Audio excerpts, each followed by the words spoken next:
정치, 사회적 이슈와 지역의 이야기를 꼼꼼하게 따져보는 시사터치 따따부따 지금 시작합니다. 대한민국 현대사의 중요한 사건이라고 할 수 있는 여순 사건 특별법이 국회를 통과하면서 다소 늦은 감이 있지만 지역민들의 오랜 수건을 푸는 첫 단추를 꿰었습니다. 그래서 오늘 시사터치 따따부따에서는 특별법 제정 과정과 그리고 남아있는 과제에 대해서 진단해보는 시간을 마련했습니다.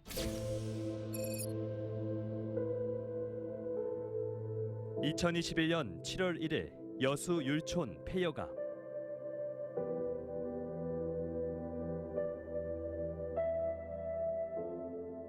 여순 사건의 이 율촌 여기서 뵙자는 것은 제 아버님이 그 당시 득실 불악에 구장을 했습니다. 지금 같으면 이장입니다.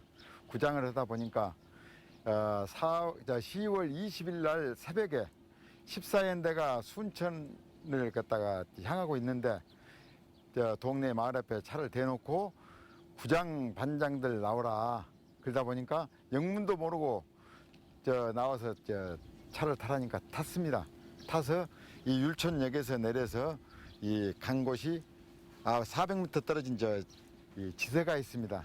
지서에 이 무기고를 지키게 했던 것이 즉 그것이 부역이 됐습니다.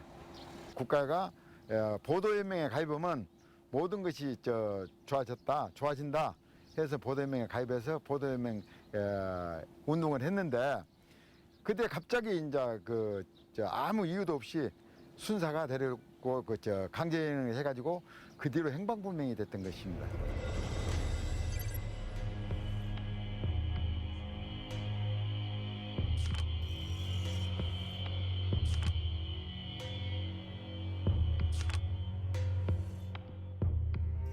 여덟 가지 아버지가 오실 줄 알고 대문을 안 잠그고 주무셨습니다. 왜냐하면 살아오실 거라는 그 기대로.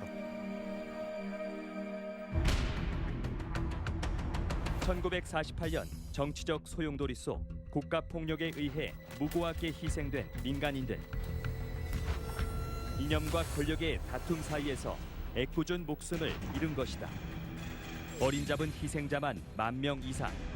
대부분 계엄령에 의해 반란군으로 지목되며 무차별적으로 사살당했다. 또 다른 여순 사건의 피해자 유족 권정국 씨.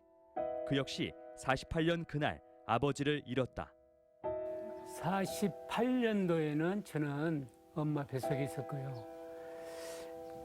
제 아버지는 그때 48년 10월 25일 날 음력입니다. 25일 날 산 사람들한테 이래가지고 돌아가신 것이 아니고 우리 군경에 의해서 저녁에 그 사람들 내려와서 밥 달라고 이렇게 밥 주는 것이 죄가 돼가지고 우리 마을에서 18명이 집단 학살을 했어요.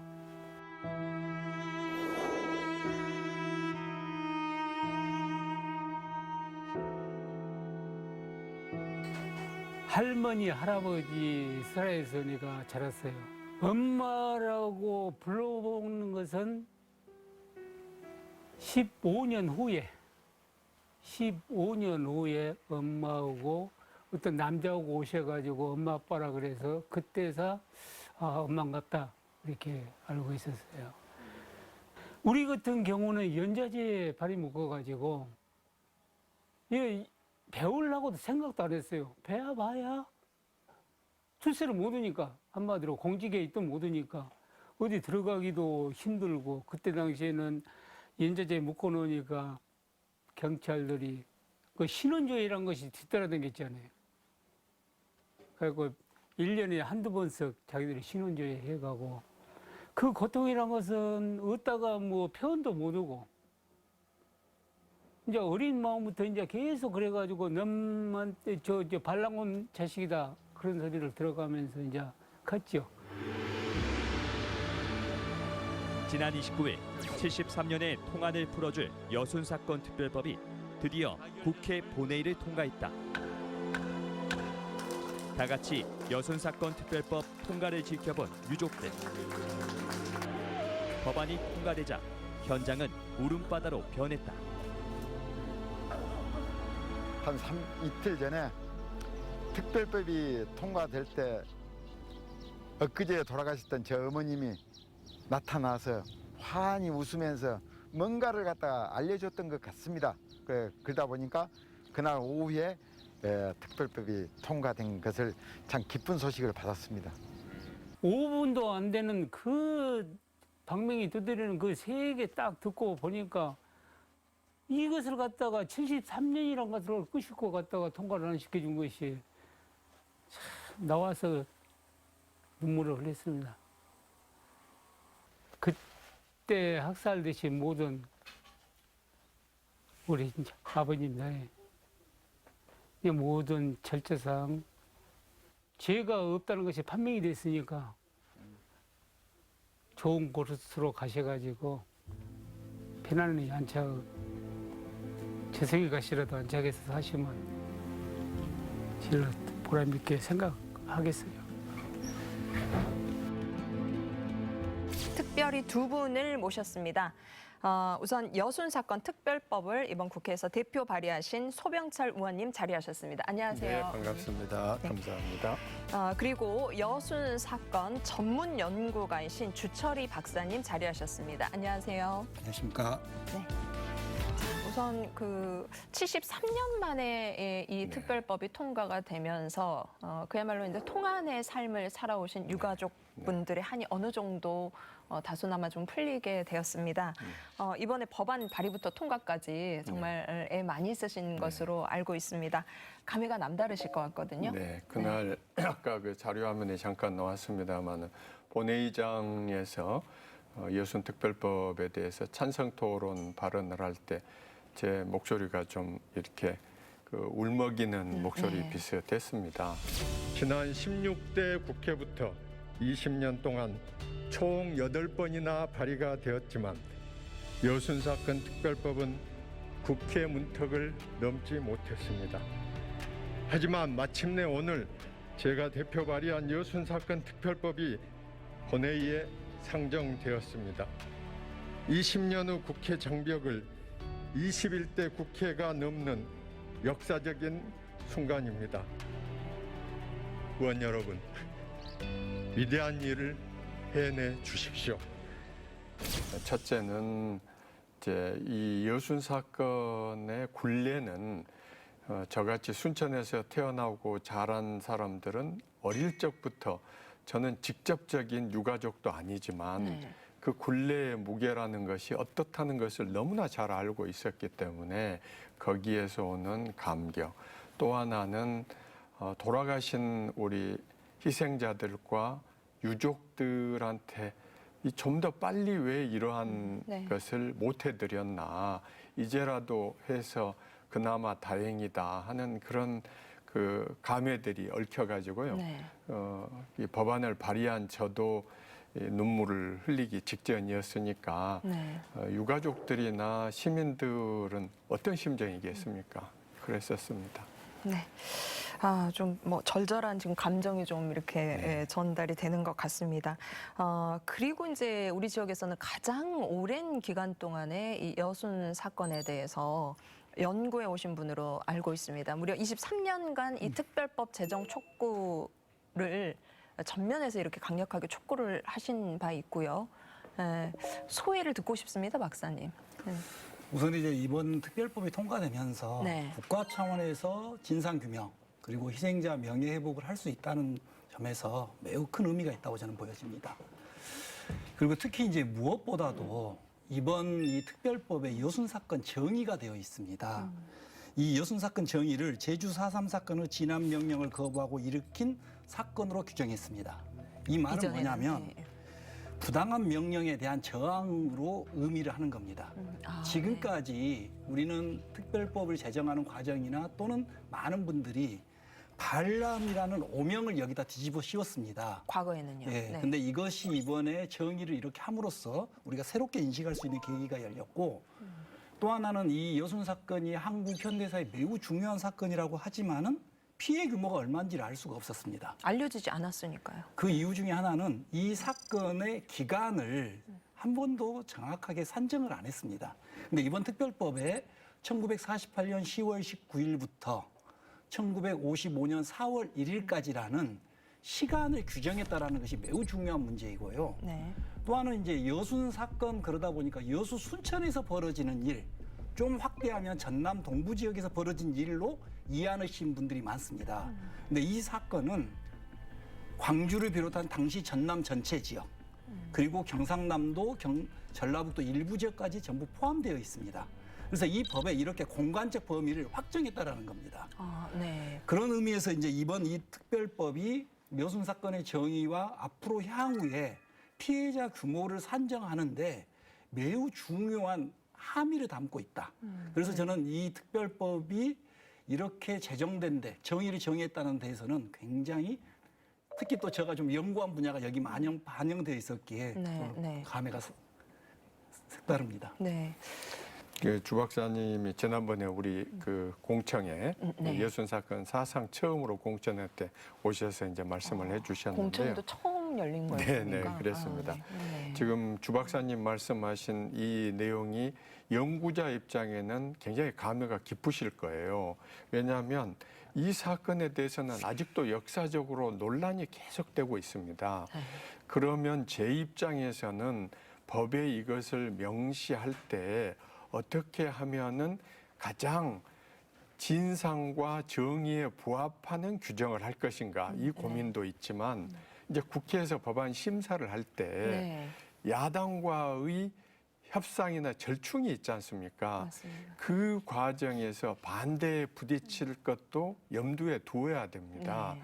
아까 주 박사님이 부당한이라는 용어를 쓰셨어요. 네, 네. 저도 쓰고 싶죠. 근데 쓰면은 국회 협상 과정에서 그것 가지고 굉장한 논란이 일어나지 않습니까? 네, 네. 일단 아까 주 박사님이 정확하게 말씀하셨듯이 진상규명과 명예회복에 초점을 맞추고 이 정도면은 네, 네. 그래도 제대로 된 평가를 해주셔서 저는 다행스럽게 생각하죠.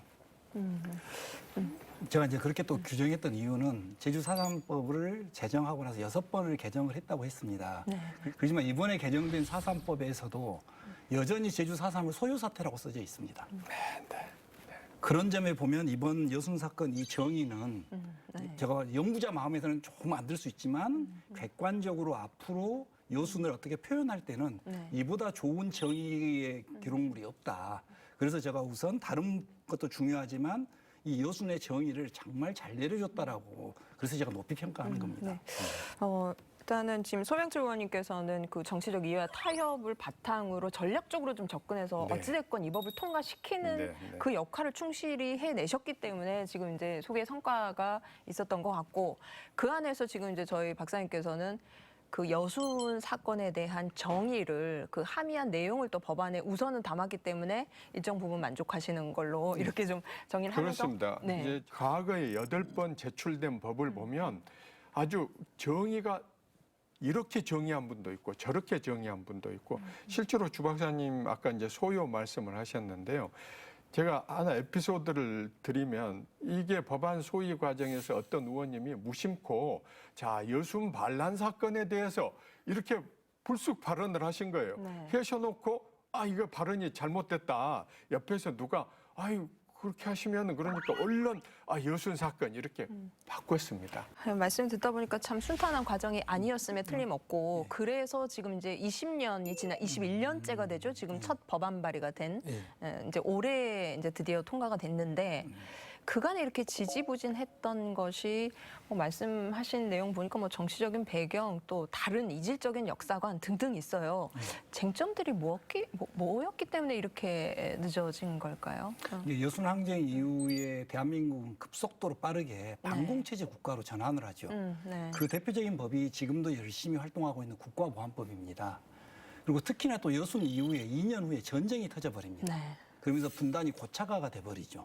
이게 이제 반공이 우리나라의 가장 중요한 어떤 국시적 역할을 해버리게 됩니다.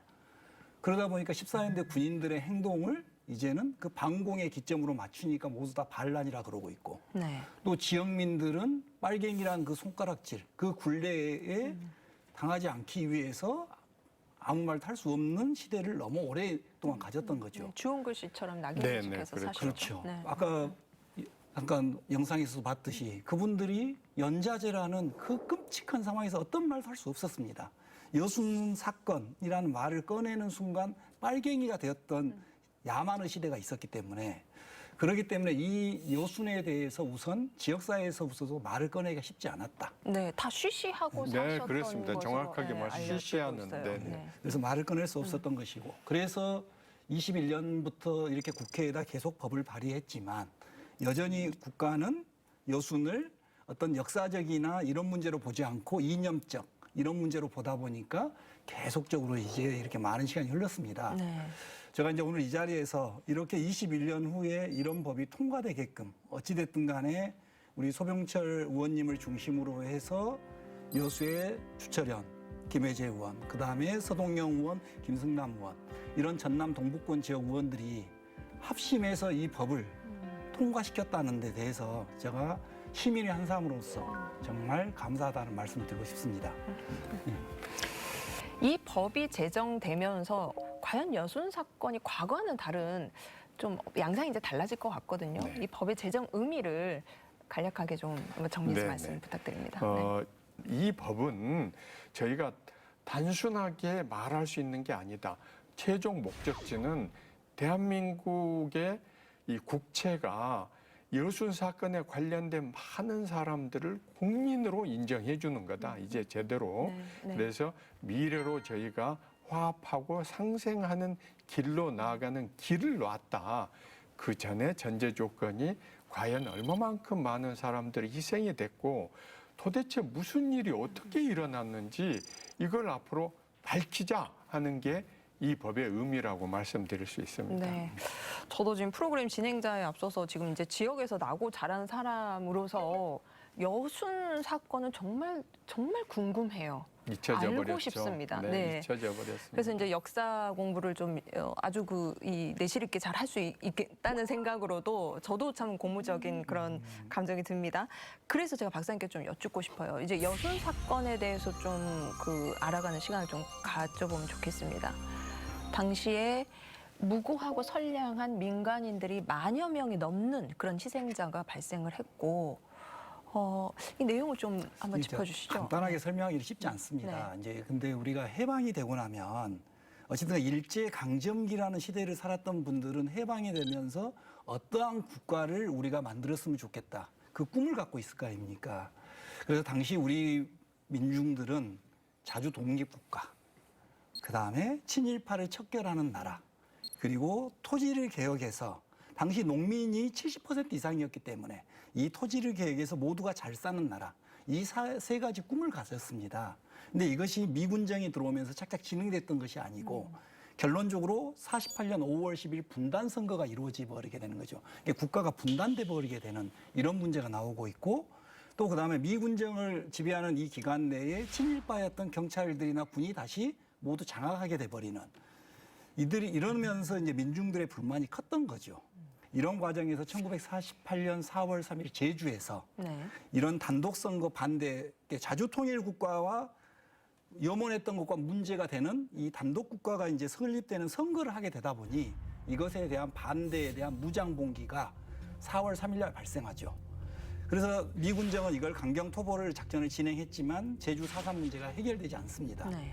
그런 과정에서 이제 대한민국 정부가 1948년 8월 15일 탄생을 했습니다. 네. 그러면 이승만 정부는 이 대한민국 정부를 유엔의 유일한 합법 정부로서의 인정을 받으려고 하고 있는데 여전히 저 제주도에 일어났던 무장 봉기가 해결되지 않음으로써 통치 능력이 실험대에 놓이게 됩니다. 네. 그리고 이제 유엔의 합법 정부로 인정받기도 좀 어려워지고 그러다 보니 이승만 정부는 저기를 강경 초토화 작전을 진행하겠다. 네. 이런 결정을 내리게 됩니다. 그래서 당시 여수에 주둔했던 제14연대 군인 1개 대대를 제주도로 출동 결정을 내립니다. 가장 가까웠으니까요. 네. 근데 그 이전까지 그럼 제주도는 누가 모든 걸 해결하고 있었냐면 경찰이 중심이 됐던 겁니다. 경찰이란 건 치안이지 않습니까? 근데 여기에 군을 투입한다라는 것은 이제 지금까지 치안의 문제를 넘어서는 문제가 돼버린 겁니다.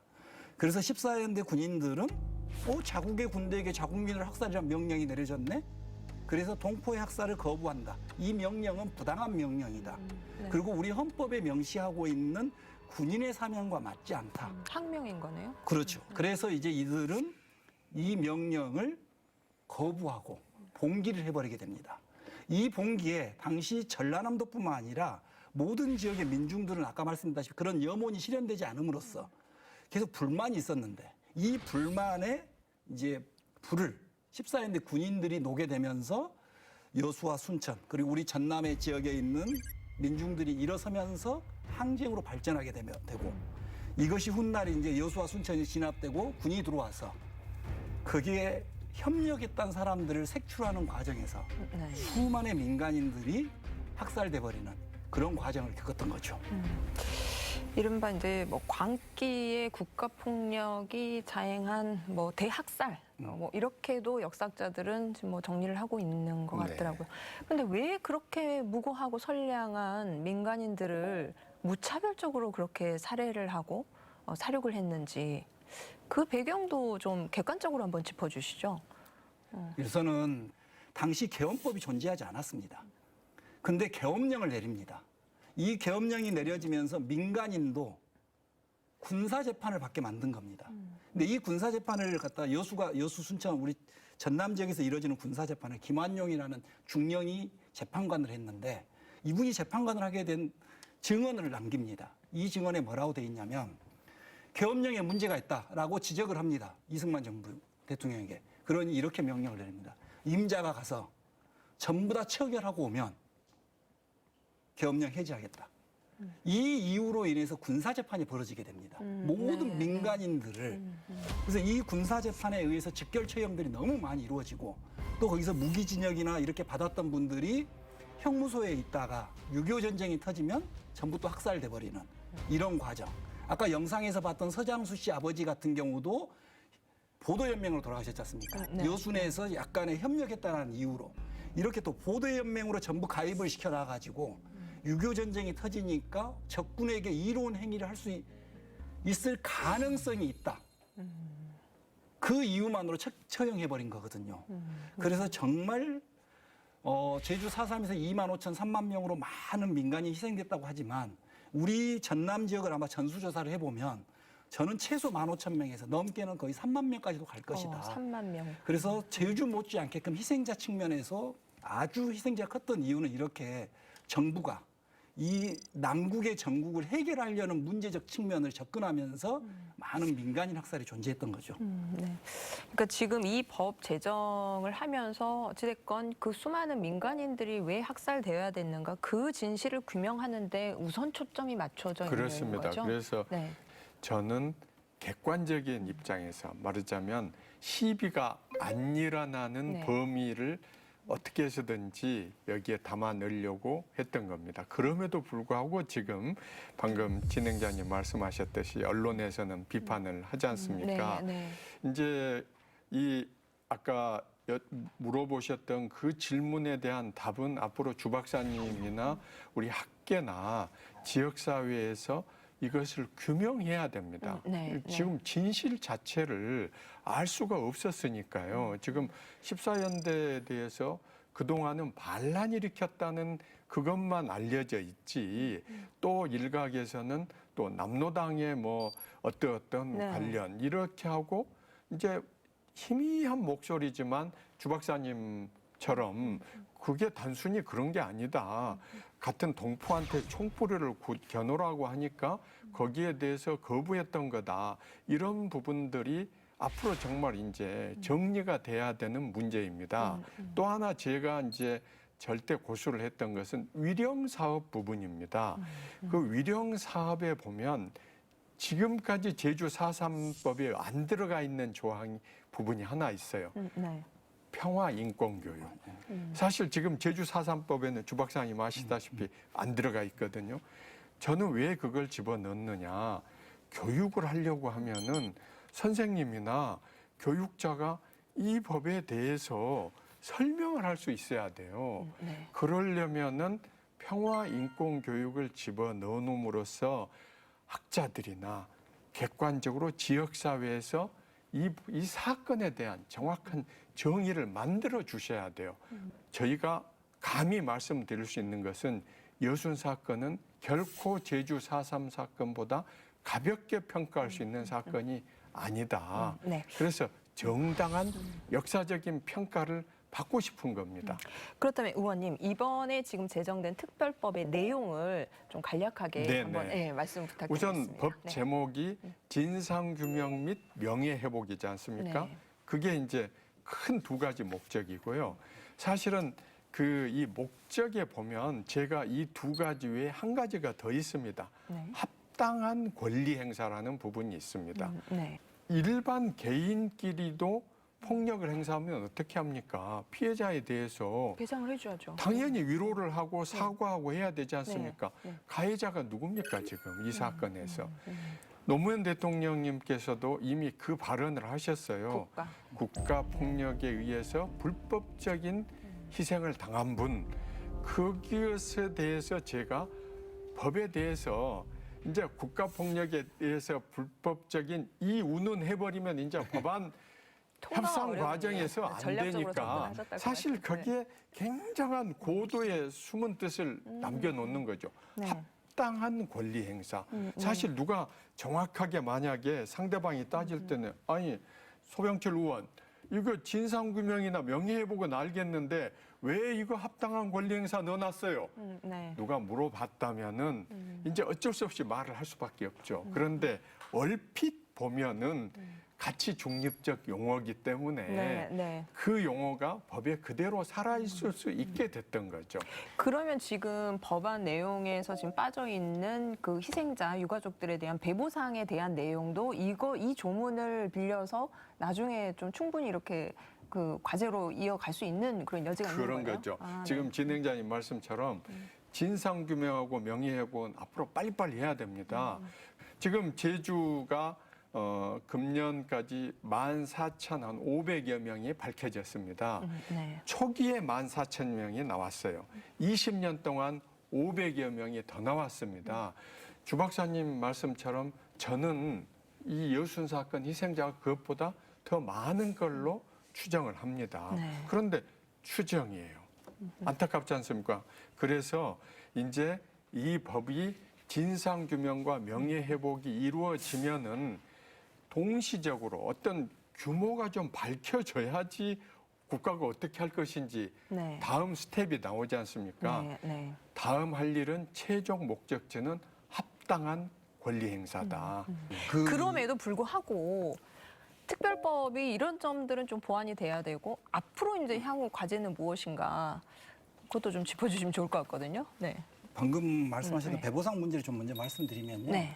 이제 이번 특별법에서 배보상 문제가 빠지게 됐던 문제는 여순 사건 특별법이 이제 어려움을 겪었던 것 중에 하나가 이 배보상 문제였습니다. 국가는 예산을 핑계로 해서 이 배보상에 대해서 굉장히 이제 좀 문제 제기를 했던 거죠. 그런데 이번에 특별법을 제정하는 과정에서 유족들이 이걸 이제 양보를 해준 겁니다. 이 배보상 문제를. 네. 그런 점이 있어서 이제 이것이 이루어졌고요. 또 한 가지는 제주 4.3 특별법 전면 개정을 하는 과정에서 이 배보상 문제가 나왔습니다. 아, 네. 그래서 그럼 이 배보상을 어떻게 할 것이냐. 그래서 현재 지금 제주 4.3 사건의 배보상 문제를 용역을 의뢰해 놨습니다. 피해자에 대해서 어떻게 배보상을 하겠다. 그럼 아마 여순도 지금 배보상 문제가 여기 빠져 있지만 네. 그 제주 4.3에서 용역을 한 결과대로 아마 이 희생자에 대한 그런 배보상 문제가 이루어지지 않을까. 이제 제가 우선 좀 그렇게 말씀을 드리고요. 네.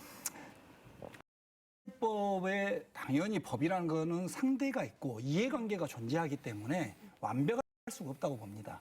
저는 정말 이번 특별법은 약간의 미비점도 있겠지만은 아주 잘 만들어진 특별법이다. 네. 그래서 저는 특별법 개정도 중요하지만 향후 우리가 해야 될 문제를 더 고민해야 된다. 네. 그럼 법이라는 것은 선언적이고 추상적인 조항들입니다. 이거 실질적인 운용을 위해서는 제일 중요한 문제는 시행령입니다. 아, 시행령. 예. 제가- 그래서 이 법을 통해서 이제 시행령이 만들어져야만이 실질적 이 법이 운용이 되는 겁니다. 네.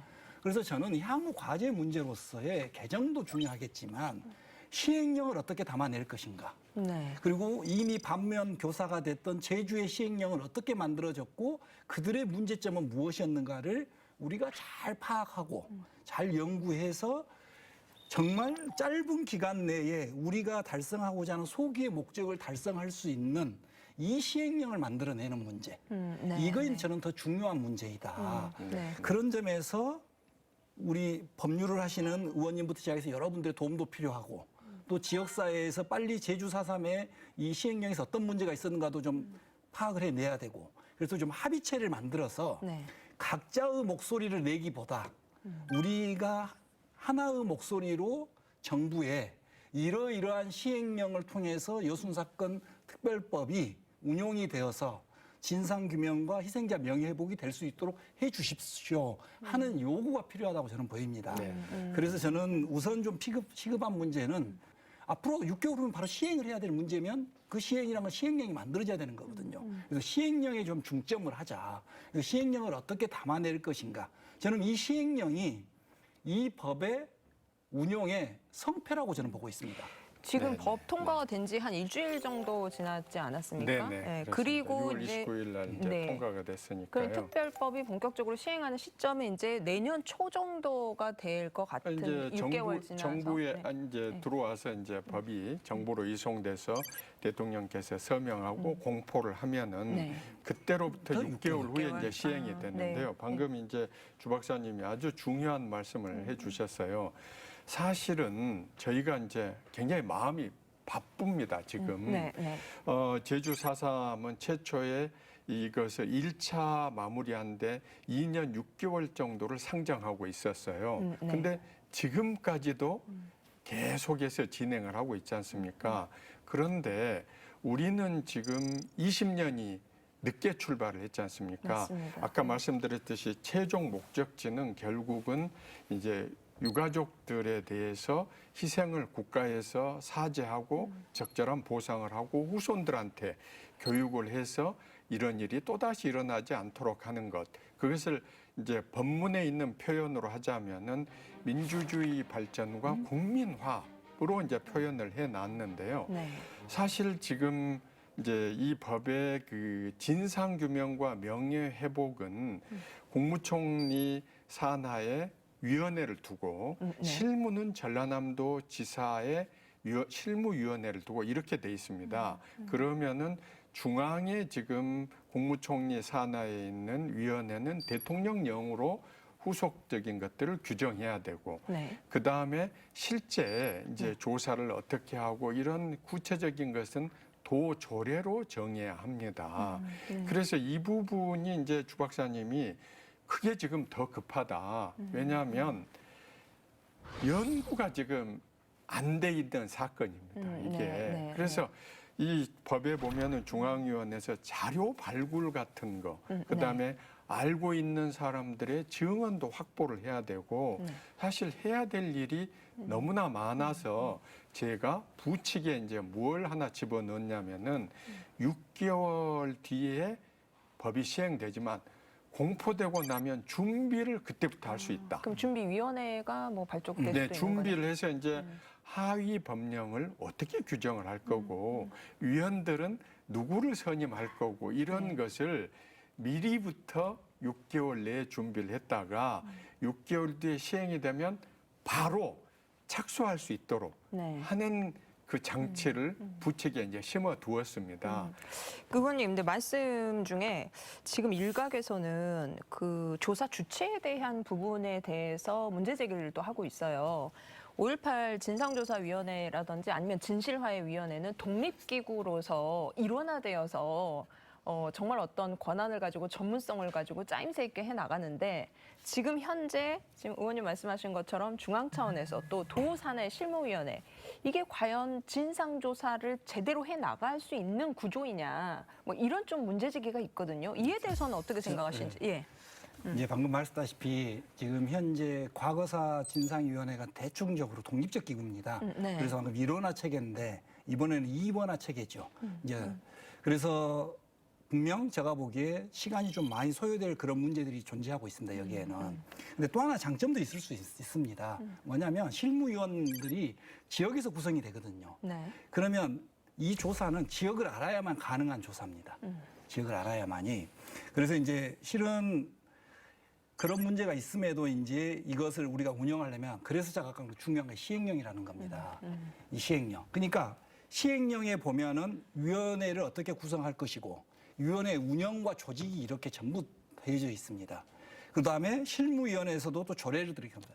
그러면 이 실무위원회를 이제 구성해서 이 조사단들을 만들 때 네. 이렇게 일원화할 수 있는 방법이 한 가지가 있습니다. 전문성을 갖고 있으면 됩니다. 그러니까 제주 4.3에서 어떤 문제가 있었냐면 전문성이 없이 조사가 이루어지다 보니까 실무위원회에서 올렸던 것을 중앙위원회에서 재조사하는 문제가 나왔었습니다. 그러다 보니까 이제 시간 소요가 많이 돼버리고 조사도 좀 힘들어졌습니다. 그래서 저는 시행령에다가 지금 현재 이원화 체제에 있는 이 문제들을 어떻게 잘 담아낼 것인가. 이것까지도 염두해서 시행령을 만들어낸다면 네. 반드시 독립적 기구가 아닌 그런 이원 체제에 약간의 좀 문제가 있을 수 있는 문제들을 해결할 수 있지 않을까. 그래서 제가 계속 중요하게 생각한 것이 바로 시행령입니다. 주 박사님이 위원회 구성이 오히려 지금 상태에서 좋을 수 있다. 왜냐하면 기초적인 것은 지역의 전문가들이 할 거기 때문에 저는 저희가 잘만 운영을 하면은 훨씬 더 이제 이념 논쟁, 네. 사건에 대한 성격 이런 부분에 불필요한 논쟁을 줄일 수 있다. 그래서 우리 주 박사님 말씀하신 취지에 저도 전적으로 공감합니다. 제가 이제 공청회 할 때 네. 방금 말씀하셨던 것처럼 준사법기구 기능을 할 수 있는 독립적 기구가 돼야 된다. 네. 저도 주장을 했던 사람입니다. 그래야지 국가가 좀 의지를 가지고 이 진상조사에 근데 이제 기울일 것 같은데. 네. 잘 예를 들어서 제가 이제 그 자리에서 진아이 때도 보시면은 어떤 문제가 있냐면 두 분이 똑같은 사건입니다. 근데 한 분은 진실 규명을 받았습니다. 네. 한 분은 못 받았습니다. 그게 뭐냐면 전문성입니다. 그러니까 금방같이 이제 일원화해서 금방같이 그런 조직 체계가 가장 좋은 조직 체계라고 저도 보고는 있습니다. 그렇지만 더 중요한 것은 이 조사의 전문성을 얼마나 갖고 있는가. 그래서 실무위원 이제 이렇게 이원화되는 체계에서 어쩔 수 없이 실무위원회에서 정말 조사를 꼼꼼히 해줘야 됩니다. 네. 꼼꼼히 하고 정확하게 반영을 해서 올려줘서 그 중앙위원회에서도 바로 의결할 수 있게끔 해야 되지. 여기서 이제 조사가 미흡해버리면 다시 중앙위원회에서 내려오는 이런 문제가 생깁니다. 그래서 제가 계속 말씀드리는 것이 그래서 조례나 이 시행령이 중요하다. 네. 이 시행령이 매우 중요한 문제냐 이런 문제까지도 다 담고 있습니다. 실은요. 네, 그 뭐 어렵사리 법 제정 되었는데 아무쪼록 그 진상조사 제대로 이루어지기 위해서 지금 말씀하신 부분들이 제대로 또 자리 잡기 위해서 더 애써 주셔야 될 것 같습니다. 우선 박사님 이제부터 뭐 시작이라는 생각이 드는데 향후에 남은 과제 또 우리가 뭐 이런 부분들은 좀 챙겨 나가야 될 필요가 있다 지역사회 차원에서 말씀 부탁드립니다. 네, 그래서 아까 제가 모두에 말씀드렸듯이 가장 향후적인 문제는 지금 현재 시행령 문제라고 생각되어집니다. 네. 시행령은 좀 지역사회가 머리를 좀 맞대야 될 것 같고요. 특히 이제 제가 보기에는 좀 구심체 조직이 필요하지 않을까 생각이 들어집니다. 각자 목소리보다는 좀 하나의 의결된 목소리. 그래서 유족회라든가 시민단체, 학계, 뭐 연구자, 그다음에 정치권, 행정권 이렇게 해가지고 좀 구심체적 조직들이 좀 필요할 것 같고요. 또 하나 이제 이 법을 운영하는 데 있어서 가장 걸림돌이 실은 하나 있습니다. 그게 뭐냐면 지금 이미 제2기 진실화해위원회가 활동을 시작하고 있습니다. 네. 그러면 2기 진실화해위원회 법과 이 여순사건 법이 겹칩니다, 실은. 그래서 이제 이걸 조정을 해내는 문제가 굉장히 중요합니다, 이것이. 이게 예를 들어서 제가 피해자로서 여순 사건에도 신청할 수도 있고 진아이도 신청할 수 있습니다. 이게 어떤 분은 똑같은 여순의 문제를 여순 사건 위원회에다 신청을 하고 어떤 분은 또 진실화해위원회 신청하고 이런 문제가 나올 수 있거든요. 그래서 이제 이 위원회가 만들어지게 되면 진실화해위원회와 어떤 협의 조정을 통해서 이 사건들을 어느 선으로 할 것인지에 대한 이 논의도 굉장히 중요한 문제라고 그 저는. 구심체가 해야 된다 그 말씀이신 거죠? 아니 이제 이것은 그 위원회에서 해야 될 문제고요. 또 한 가지는 실제 이제 이미 이거 여순 사건이 73년이 지났습니다. 그러면 많은 유가족 1세대들이 이미 돌아가셨습니다. 맞습니다. 그러면 실제 피해자 신청 조사를 한다 하더라도 제가 보기에는 1000여 명을 넘지 않을 거라 보입니다. 그러면 이미 일기 진실화해위원회에서 한 2,600명 정도가 이제 규명이 됐습니다. 네. 그럼 이번에 한 1,000명 한다 해도 3,000명 정도밖에 안 됩니다. 그럼 이걸 가지고 여순 사건의 피해 규모를 찾아낼 수 있냐? 찾아낼 수 없습니다. 그러면 저는 이 여순 사건 위원회가 이제 가동을 시작한다 그러면 제1기 진실화해위원회가 여순 사건은 대한민국 역사에서 매우 중요한 사건이다. 그래서 전수 직권 조사를 해야 된다. 이렇게 결의를 합니다. 그런 것처럼 이 위원회가 여순 사건을 대한민국 역사의 중요한 사건으로 보고 직권 전수조사 명령을 해야 된다고 봅니다. 그래서 이 피해 지역에 대한 전체 조사를 해야만이 피해자 규모를 산정해낼 수 있습니다. 그래서 이런 문제들이 이렇게 산적해 있습니다. 그래서 가장 이제 시행령, 그다음에 진화위화 문제 이런 것들이 있기 때문에 이것을 누구 한 사람의 목소리로 내기보다는 지역사회가 좀 정리를 해야 된다. 어떤 것들을 우리가 향후 과제로 풀어갈 것이고 이것들을 해결하기 위해서는 어떤 문제를 할 것인가. 또 중앙위원회를 구성하게 되면 지역에서 서울에 만들어진다 해서 그냥 먼 산 구경하듯이 볼 수 없거든요. 절대 그래서는 안 되죠. 반드시 참여해서 우리가 우리 목소리를 또 담아내야 되거든요. 네. 그래서 이렇게 아주 문제들이 많이 남아있기에 저는 이제 우리 지역사회가 좀 하나의 목소리를 낼 수 있는 그런 어떤 좀 구심체가 좀 해서 이 구심체를 통해서 좀 일들을 해봤으면 좋겠다 이렇게 생각합니다.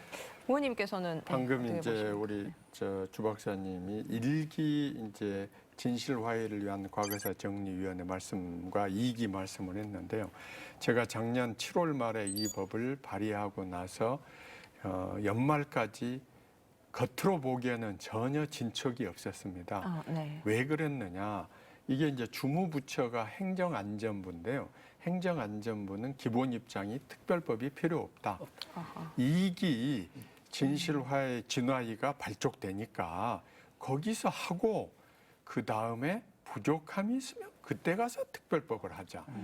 그러면 1기 진화위 때 지금 박사님 말씀하셨듯이 11% 전라남도에서 조사했던 숫자의 11%만 숫자가 나왔어요. 그러면 유족들이 지금도 돌아가고 계시는데 맞습니다. 언제 2기 진화에서 하느냐. 또 하나 문제는 2기 진화이나 1기 진화이나 특정 사건을 하는 게 아니라 수많은 사건들 중에 우리 여순 사건은 하나에 불과합니다. 네. 원 오브 댐이죠. 그렇기 때문에 제가 그것을 양보할 수도 없었고 사실은 전임 장관 계실 때 만나서 부탁도 드려보고 해도 한 발자국도 진전이 없었어요. 그러다가 전해철 장관이 오셔서 제가 말씀을 했을 때 그분이 이제 행안부의 입장을 바꿔주셨던 겁니다. 그래서 특별법으로 진행이 될 수 있었는데요. 1기 진화위 때 지금 제대로 못한 부분들은 부칙에서 네. 우리 지금 여순특별위원회가 만들어지면 할 수 있도록 부칙에다가 집어 넣어놨습니다. 그래서 원래 이제 일반법과 특별법의 관계에 있기 때문에 이제 아까 이제 주 박사님 말씀처럼 어떤 분이 나는 2기 진화위로 가야 되겠다 하더라도 특별법 우선 원칙에 의해서 여순특별법이 우선적으로 가동이 되게 돼 있고요.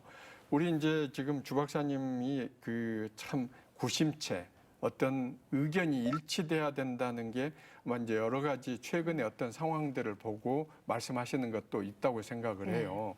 사실 제가 이 법을 그 제정하는 과정에서 이제 힘들었던 어디에 대외적으로 발표할 수 없었던 부분 중에 하나는 주 박사님 그 8번 법안 심사 과정에서 보셔서 아시지만 다른 의견이 나오면 밀려버립니다.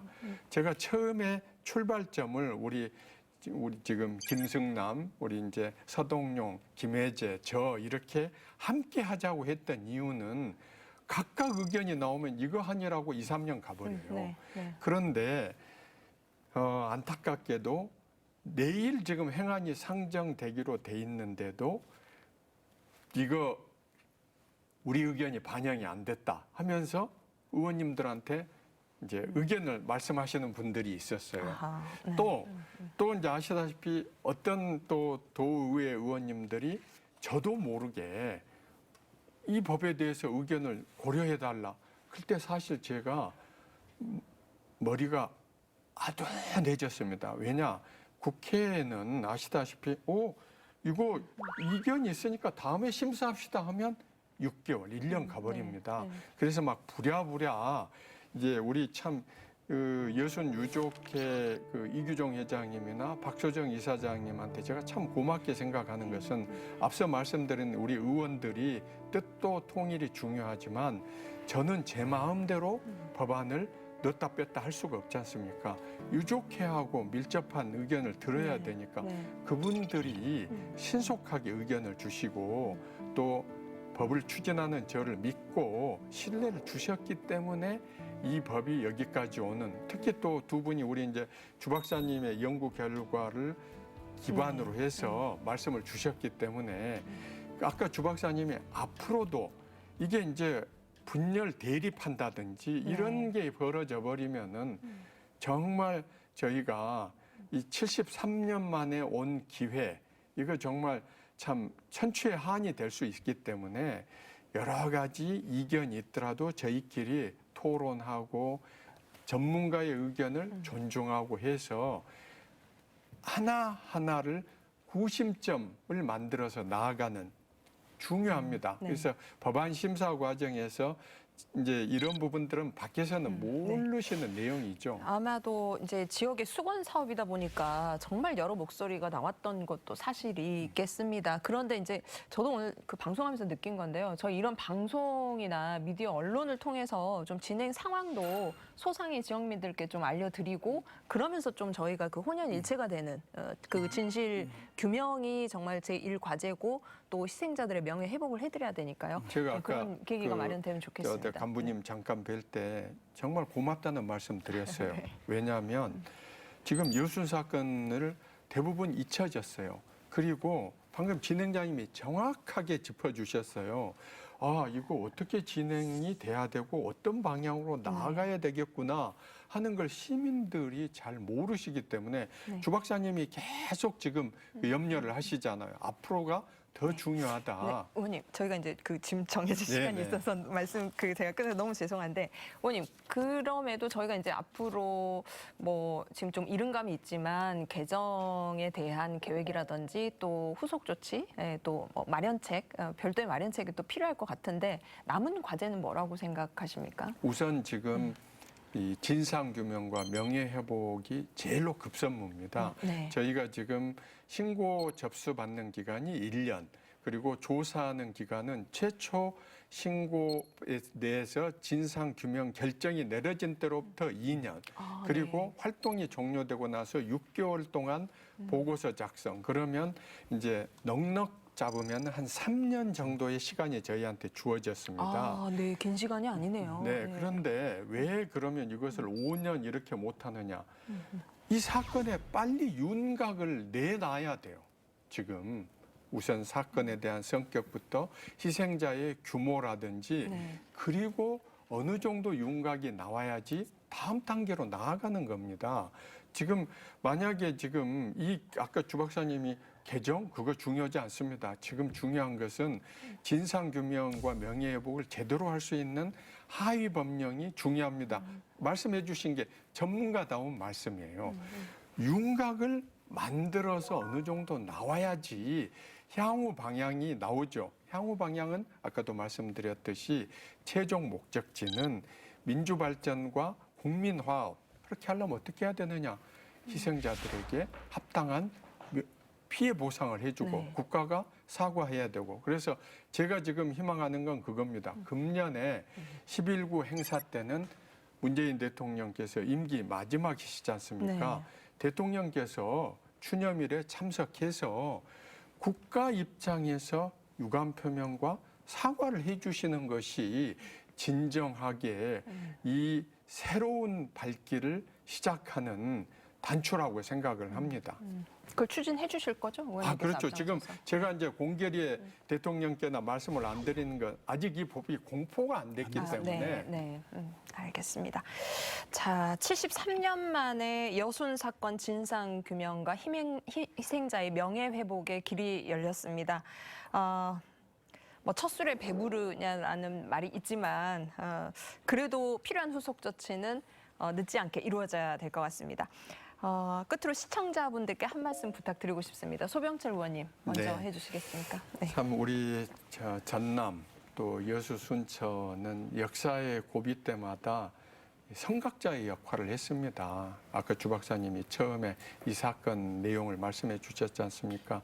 저는 우리 전남은 대한민국 민주주의 발전에 있어서는 다른 어느 지역도 중요하지만 저희는 자부심을 가져야 된다.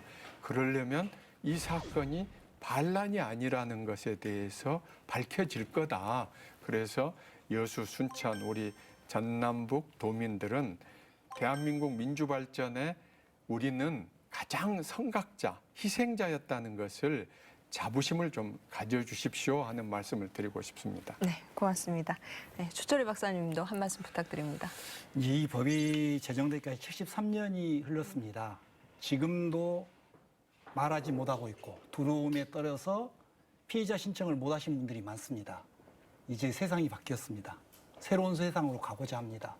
이 여순 사건과 관련돼서 피해를 입으신 분들은 꼭 피해 신청을 해주시기를 간곡하게 말씀드리고 싶고, 그리고 당시 겪었던 사실들을 꼭 증언해 주시기를 바랍니다.